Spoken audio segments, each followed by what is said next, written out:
Hello everyone.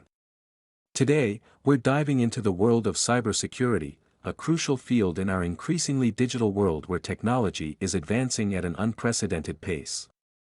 Let's explore why it's more important than ever to stay informed and protected. Stay tuned.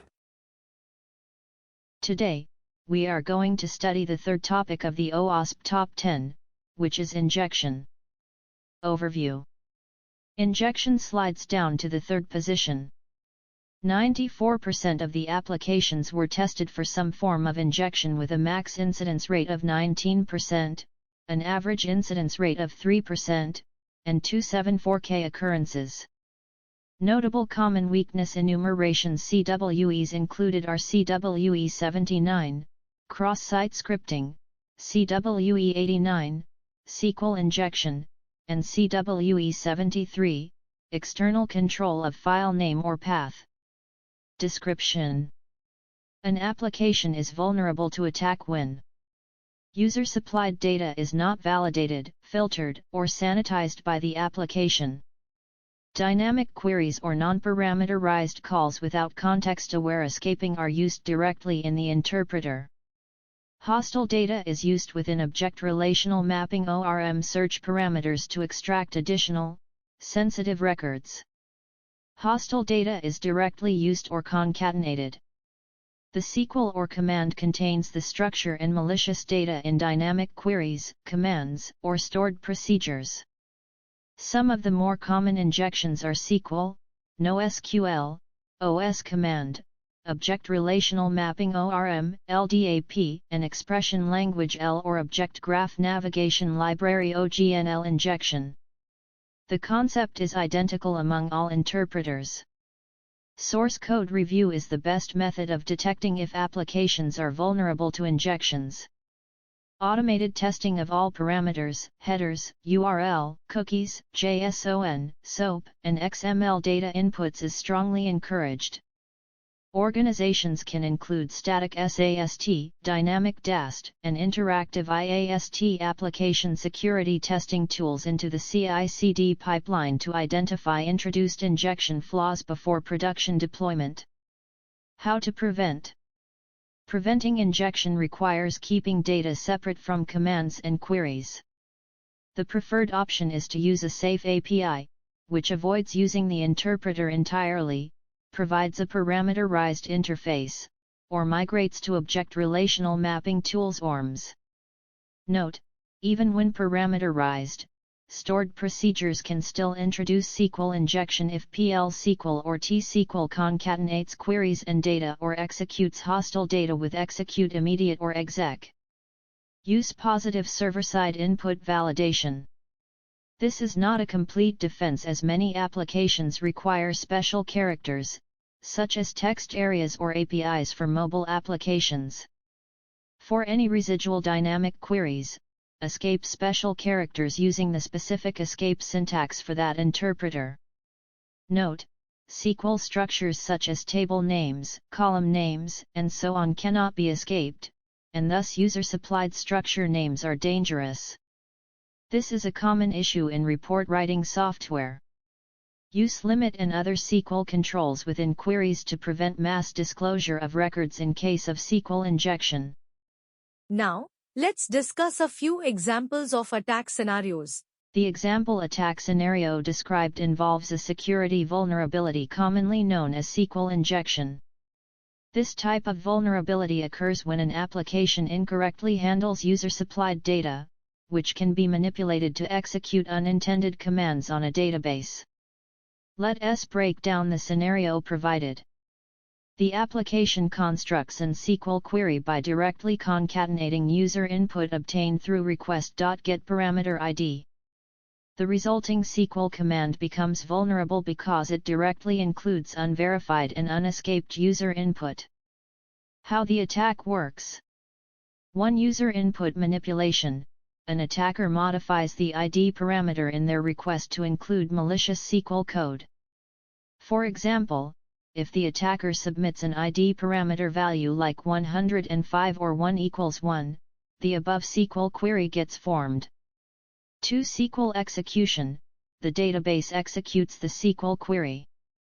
The inserted or 1 equals 1 condition is always true, which could potentially lead to the retrieval of all records from the accounts table rather than just the intended single record.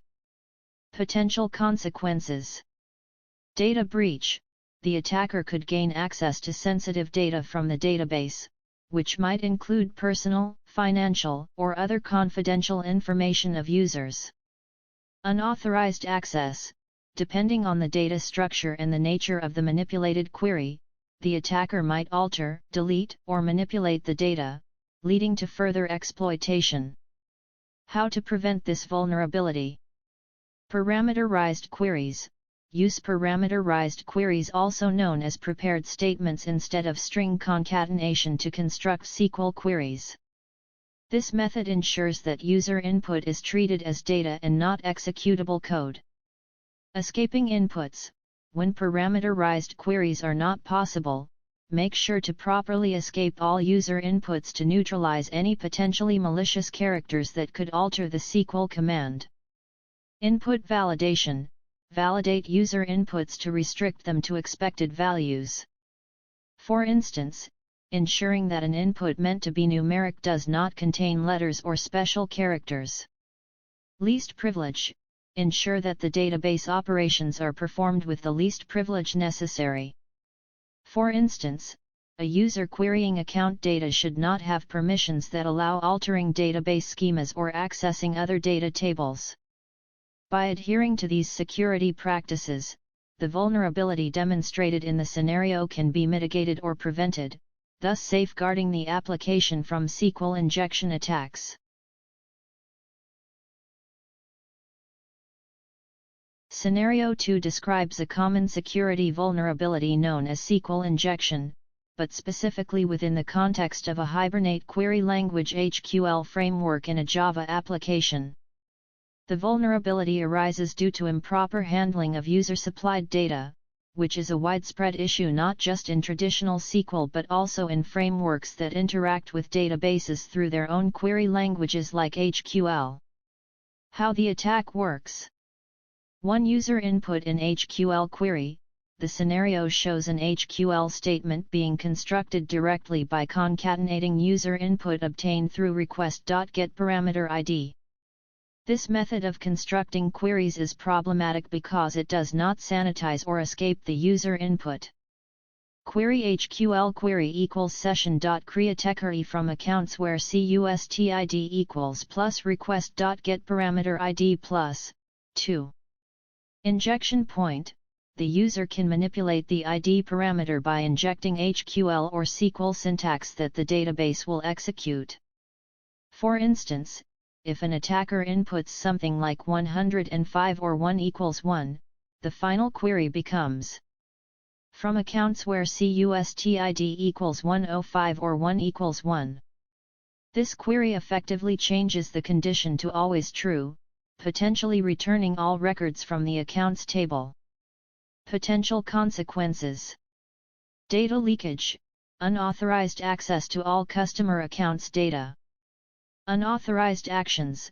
Depending on permissions and the nature of the query, further actions like deletions or modifications could be executed. Prevention techniques.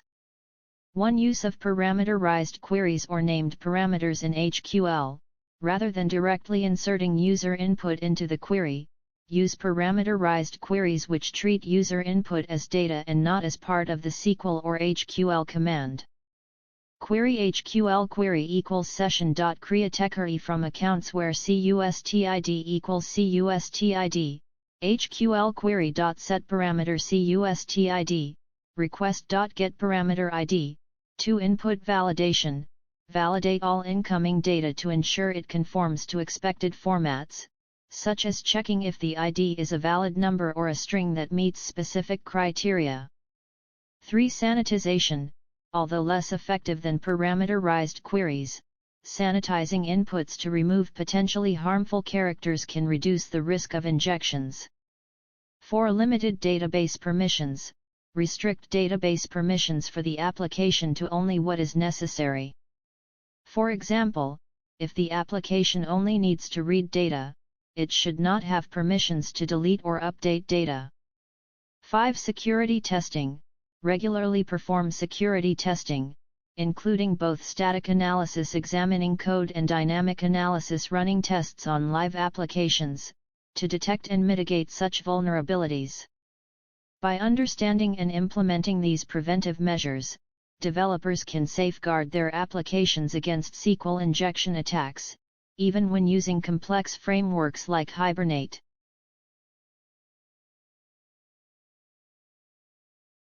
In both cases, the attacker modifies the ID parameter value in their browser to send union sleep 10 --.